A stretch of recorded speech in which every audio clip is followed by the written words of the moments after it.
January 12, 1944. Guadalcanal. ***. The steam rose from metal trays in thick, lazy spirals, carrying with it a scent that none of the 43 Japanese soldiers had encountered before. Sweet, rich, foreign. They sat cross-legged on wooden benches inside a canvas tent, wrists bound loosely with rope that no longer seemed necessary. Outside, the jungle dripped with morning rain, the same rain that had soaked them during their 3-day march through mud and darkness before surrender. Inside, American voices murmured in a language they did not understand, and before each man, a tin plate held 3 golden circles, pooled in something amber and glistening. One soldier, a lance corporal named Takeshi Yamamoto, leaned forward slightly, his face gaunt, his uniform hanging from his frame like a funeral shroud. He studied the objects on his plate with the intensity of a man trying to decipher an alien scripture. The circles were soft, porous, stacked unevenly. They seemed absurd, ridiculous, even.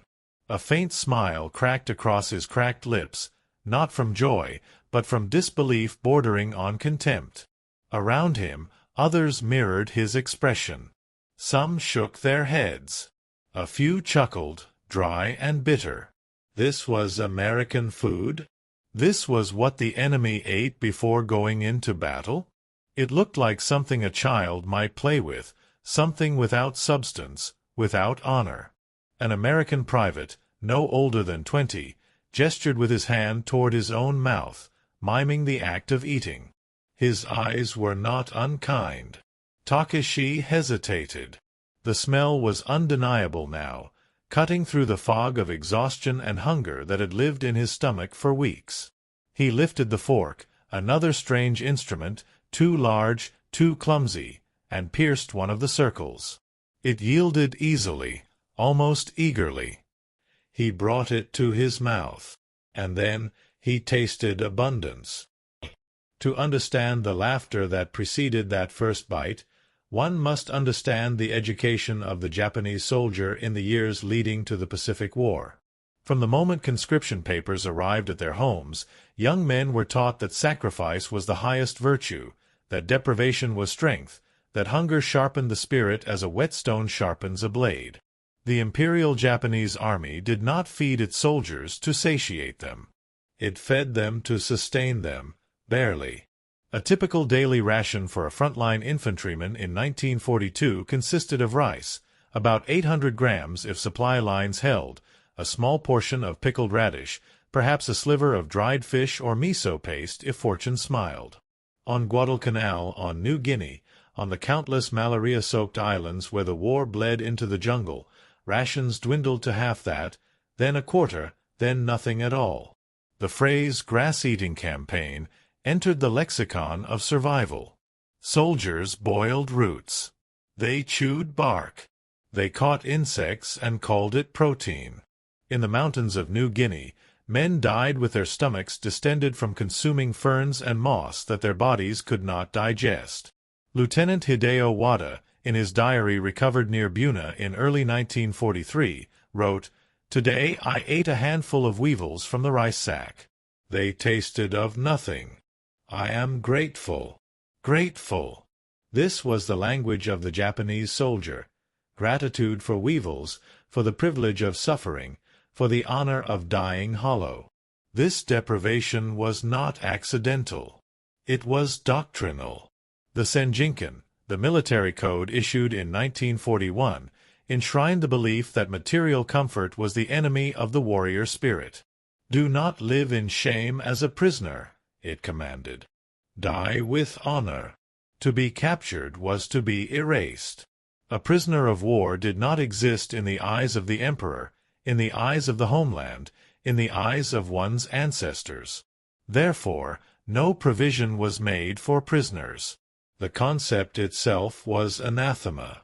When Japanese forces overran Allied positions in Malaya, Singapore, the Philippines, they treated captured soldiers with contempt, forcing them on death marches, starving them in camps, because this was how one treated those who had chosen dishonor over death. And yet here they were, these 43 men, alive and captured. By all rights, by all the teachings drilled into their skulls during training, they should not exist.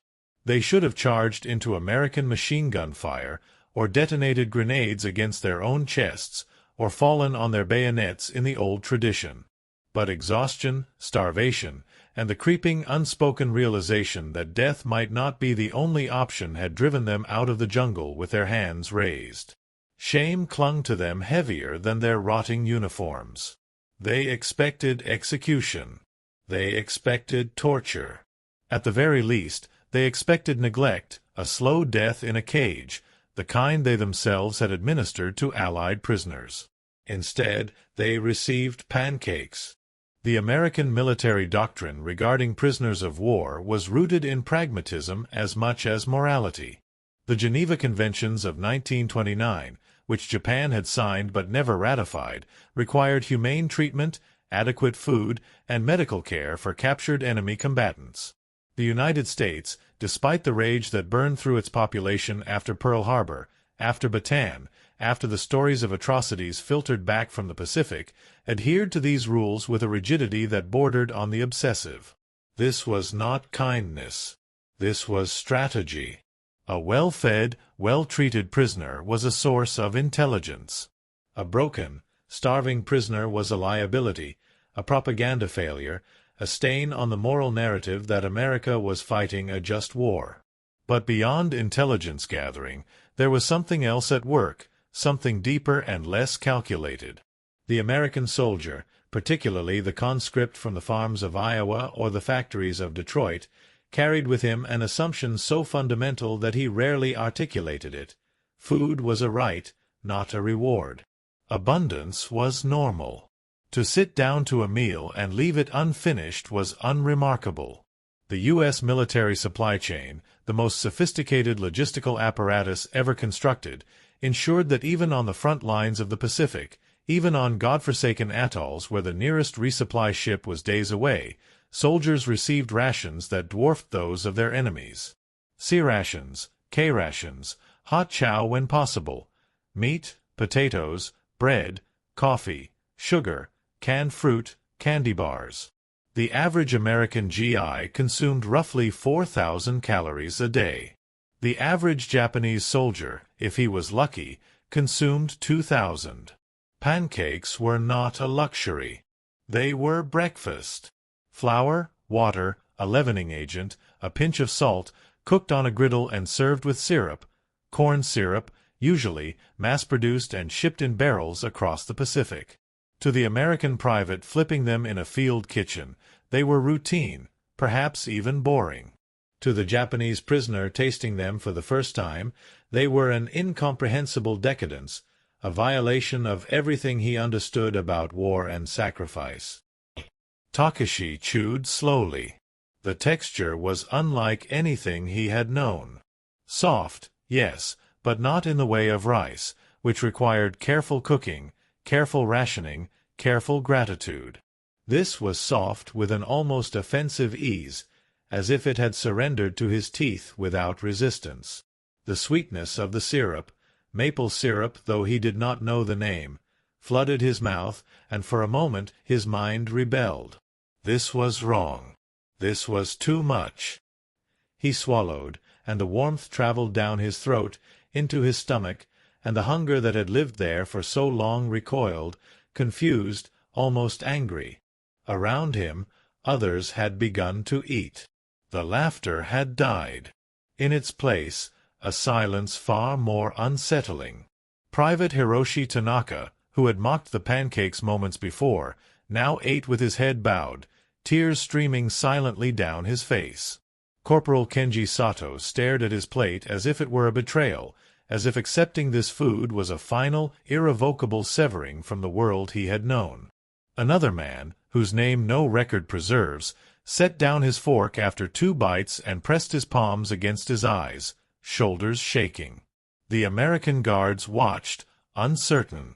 They had expected gratitude, perhaps, or at least relief.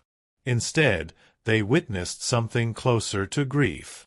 One guard, a sergeant from Nebraska named Earl Hutchins, would later write to his wife, "We gave them food, good food, and they cried like we'd done something terrible to them. I don't understand these people. I don't think I ever will." But to understand that grief, one must understand what the pancake represented. It was not merely food. It was evidence.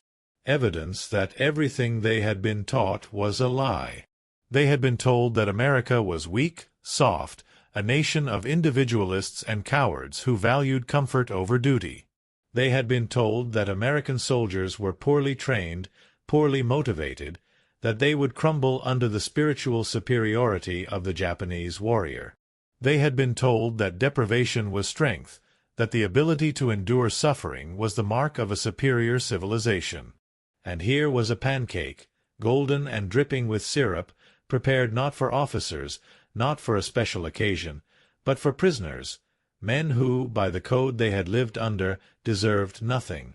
If America could afford to feed its enemies with such casual abundance, what did that say about the war? What did that say about the lies? The phenomenon was not unique to Guadalcanal.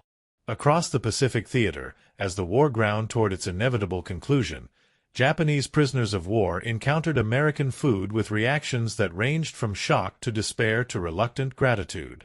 On Saipan, after the mass suicides of July 1944, the survivors who allowed themselves to be captured were given beef stew, white bread, and coffee. Many refused to eat, certain it was poisoned. When they saw American soldiers eating from the same pots, their resistance crumbled, and with it, something deeper. On Okinawa, in the final months of the war, a group of captured naval personnel were served chocolate bars as part of their rations. One sailor, interviewed years later, recalled, "I thought it was a trick. I thought they were fattening us for execution. When I realized they simply had so much food they could afford to give us candy, I felt ashamed. Ashamed of my country. Ashamed of myself." The records of interrogations conducted at POW camps in Hawaii, in Australia, in California, are filled with references to food. Not as a tactical question, but as an existential one. Intelligence officers, trained to extract information about troop movements, supply lines, defensive positions, found themselves instead listening to long, rambling confessions about hunger. About comrades who had died gnawing on leather belts. About the taste of raw snails.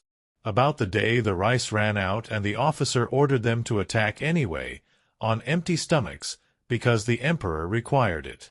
And then, the contrast. The American mess hall. The stacks of canned goods. The refrigerated trucks. The ice cream. Produced on ships specifically outfitted for the purpose, floating factories of frozen cream and sugar, a luxury so absurd that even American soldiers joked about it. To the Japanese prisoner, it was not absurd. It was terrifying. It meant that the gap between the two nations was not merely technological or numerical. It was philosophical. America waged war with surplus. Japan waged war with scarcity. And surplus, it turned out, was a weapon more demoralizing than any bomb. The pancake, then, became a symbol. Not officially. No propaganda leaflet featured it. No speech by MacArthur or Nimitz invoked it. But among the prisoners, in the whispered conversations that took place in the barracks after the guards had left, it represented a crack in the foundation of belief.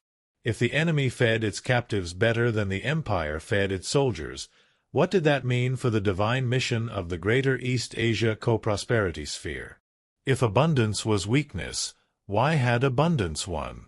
There were, of course, those who clung to the old narratives. In the larger POW camps, particularly those that held senior officers, resistance to American influence was fierce.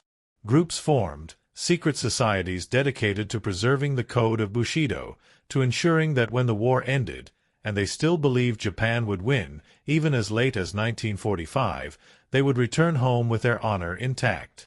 These groups punished those who cooperated with interrogators, who accepted American kindness too readily, who smiled at the guards.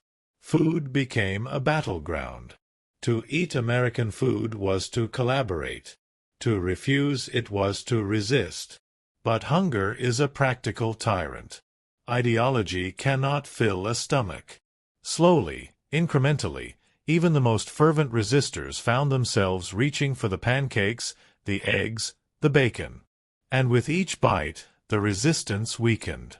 Not because they were being brainwashed, though American authorities certainly hoped that good treatment would soften attitudes. It weakened because the cognitive dissonance became unbearable. How could the weak feed the strong?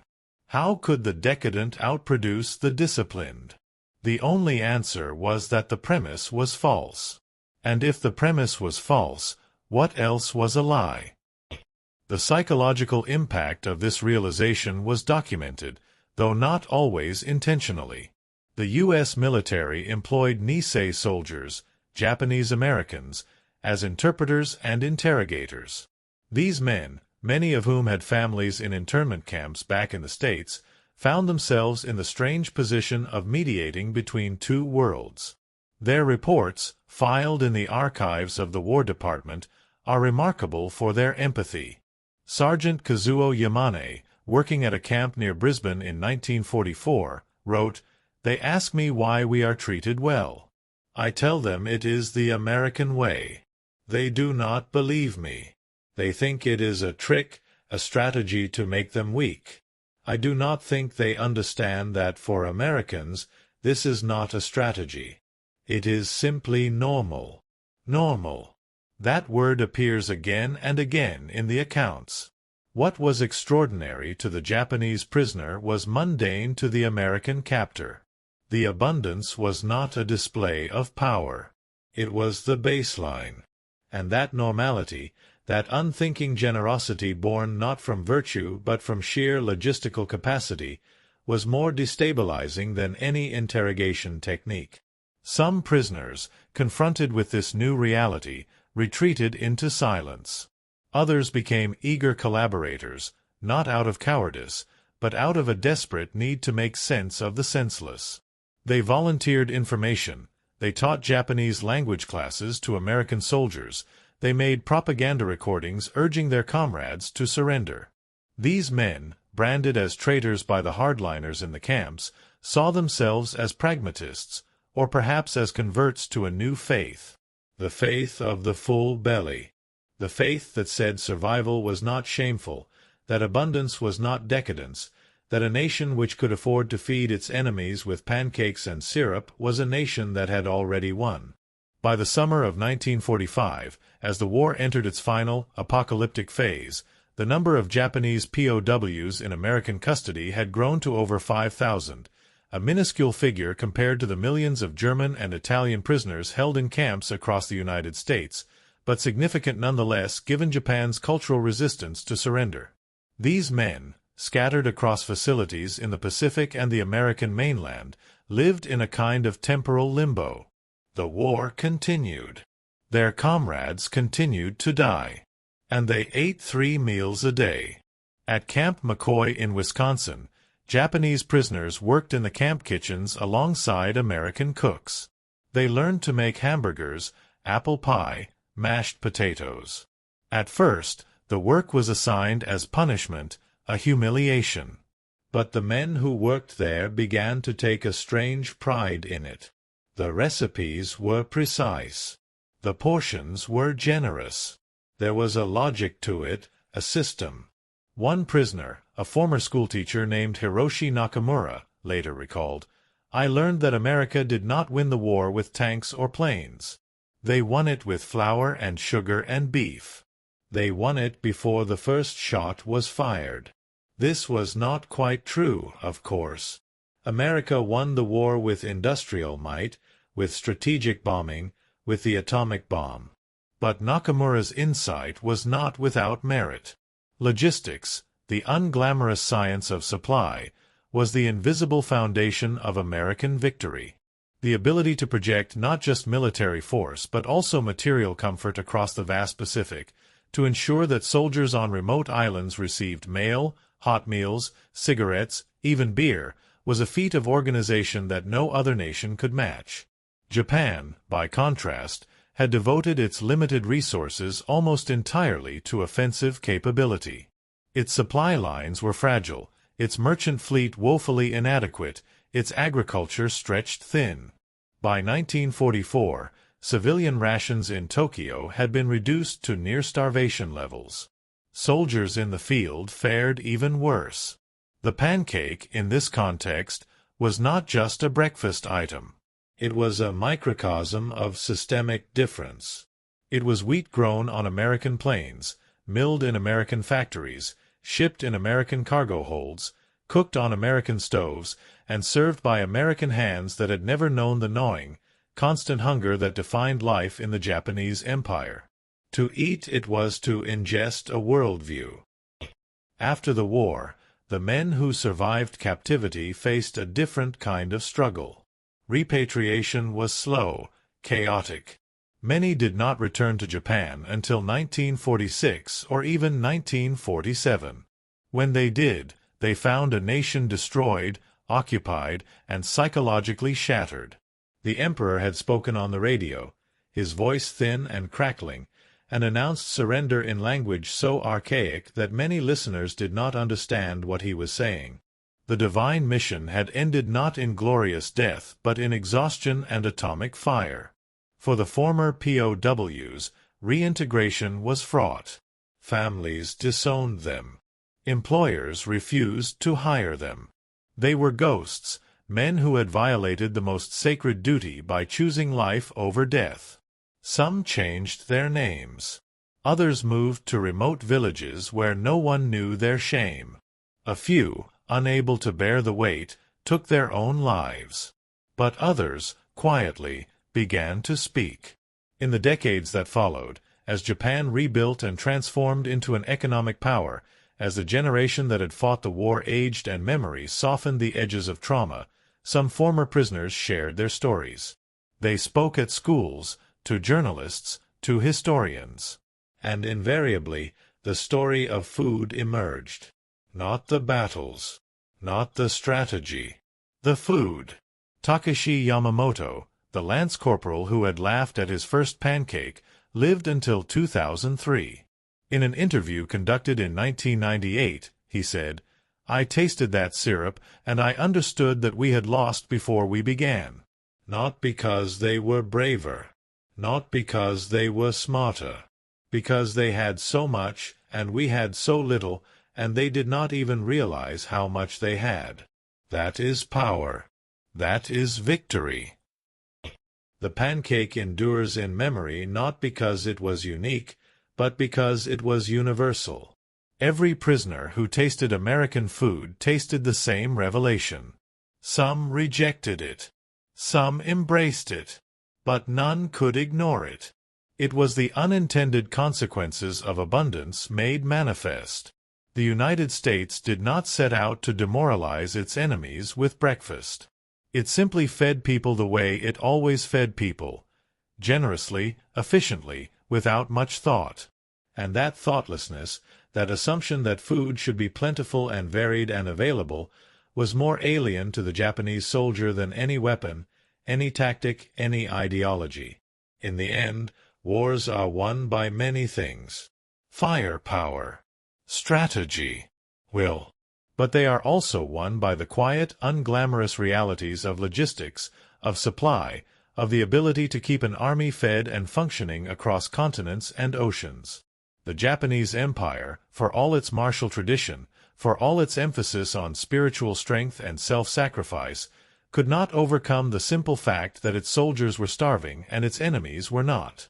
The pancake, soaked in syrup, golden and soft and absurd, was the proof of that failure. It was the edible embodiment of everything Japan had underestimated about its adversary. Decades later, in a small town in Fukuoka Prefecture, an elderly man sat in a cafe and ordered pancakes. The waitress, his granddaughter, asked why he always chose that dish. He smiled, a sad, distant smile, and said, They remind me of the day I learned the war was over, even though it would not end for another year. She did not understand. He did not explain. Some truths are too large for words. They must be tasted. The rain continued to fall on Guadalcanal long after that January morning in 1944. The jungle reclaimed the battlefields. The rusted hulks of tanks and planes sank into the mud. The dead, both American and Japanese, rested under simple markers or no markers at all. But inside the tent, 43 men ate pancakes, and something shifted. Not in the outcome of the war, that was already determined. Not in the hearts of all of them. Some would carry their bitterness to the grave. But in the realm of symbols, in the space where ideology meets reality, the pancake had won a quiet, undeniable victory. It said, "Here is what we can afford to give away. Here is what we consider ordinary. Here is what you were told did not matter, could not matter, and yet here it is, undeniable and warm and filling the emptiness inside you. Eat, and reconsider everything." And they did.